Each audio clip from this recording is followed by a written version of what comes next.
Hi sweeties, how are you all doing? Welcome back to my YouTube channel where I talk about smelling good and feeling good. This is a video where we're talking about Shaghaf Oud Ahmar, another fragrance sample from the 65 fragrances that I tried. And this is also coming from the Shaghaf Oud line, which we all know and love. This is a line that has honestly done zero wrong. This is a collection of samples of, not a collection of samples, a collection of fragrances that I definitely feel like you would never regret having in your collection. They're diverse, they're unisex, they're easy to, maybe not easy to wear, but easy to love, I have to say. This is supposed to be a beautiful rendition of the take on Herba Pura and what is the other fragrance? And Kirke. Now, I haven't smelled Kirke actually, surprisingly. I don't know why I've never smelled Kirke actually, but this, they say this is supposed to be closer to Herba Pura than Kirke.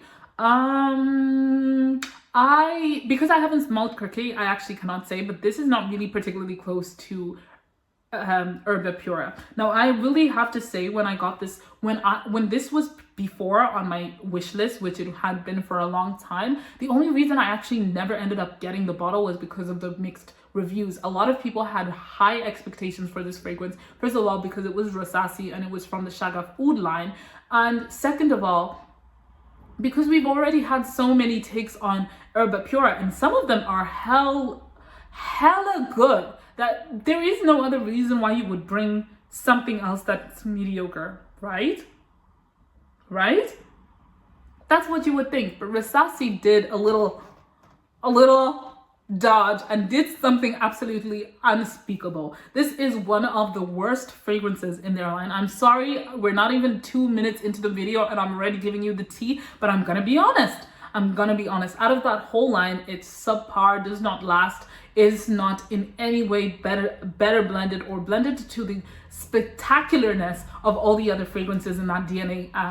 Not in that DNA, yes, in that DNA, but in that collection, in the Shaghaf Oud collection. Now let's talk about the notes first of all, and then we'll start pouring the tea and actually starting to deduce why I feel the way I feel about this particular fragrance. So it opens up with some peach, some melon, some bergamot, some freesia, and some iris. And then in the middle, you have some amber, some apple, some rose, and some tonka bean. And in the base, then you have some amber, some vanilla, some musk, some sandalwood, some cedar, and some oud. As you would expect, or as I personally expected, I thought, of course, Rosassi is gonna come out with something just as good as Jasmine Wisp at a better price and easier to find, which doesn't really relate anymore because Jasmine Wisp is now easy to find and in quite good prices actually compared to before. But this fragrance is just okay, you know, like it does take the Herba Pura vibe and takes out the squeaky musk and makes it smooth in this kind of in the same way that Jasmine Wisp does, but Jasmine Wisp is denser. This is a much more translucent version of that creamy base that you get in Jasmine Wisp. Only this time you can really smell this melon and some peach up in the top and some bergamot. You can almost smell some candy, even though there isn't any candy mixed in here. It smells almost like a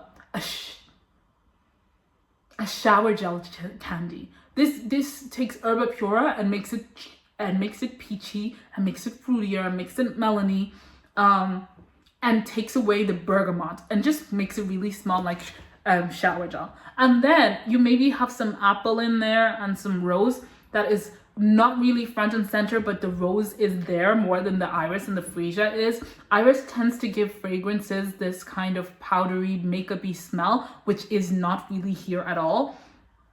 And then you have this vanilla, which is so strong to smell. I think that's what's also giving it this candy feel. And then you have the musk. Like I said, it's more of a fluffy musk than a sharp, a jarring musk. And then you have some sandalwood, which adds to the creaminess in the base. You have some oud, kind of, but it's not really there. And then you have some cedar. Now, the longer you smell this fragrance, you start to smell that bergamot right in the back and it hits your nose like a knife. This fragrance could have been all of the things that I've described, amped up to a 10. But you really have to search for the nuances to smell that.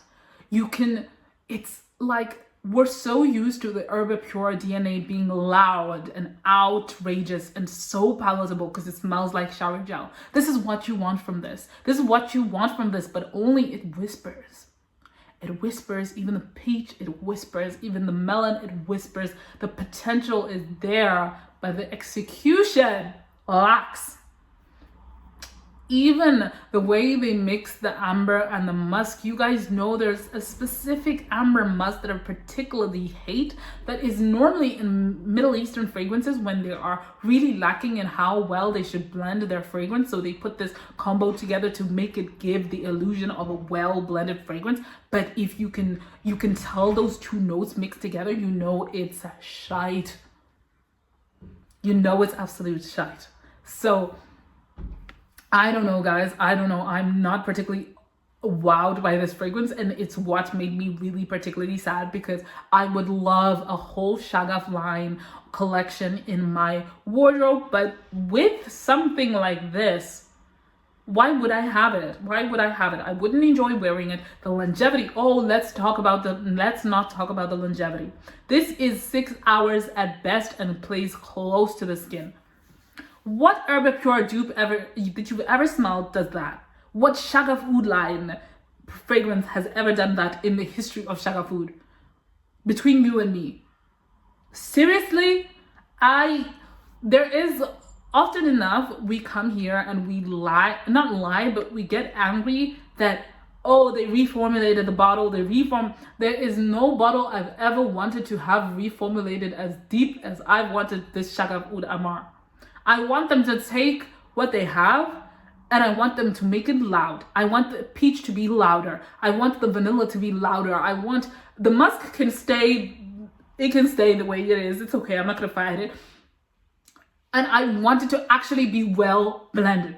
That's all I ever asked for. That's all I ever asked for. That's all of it. In terms of who can wear this, like just the same as Herbe Pure, I definitely feel like this is gender neutral. Like men can wear this, women can wear it, baby can wear it, older people can wear it. It's very shower gel and clean kind of smell. If you don't like smelling like shower gel or apple shampoo or anything that's like fruity shampoo, you won't enjoy this.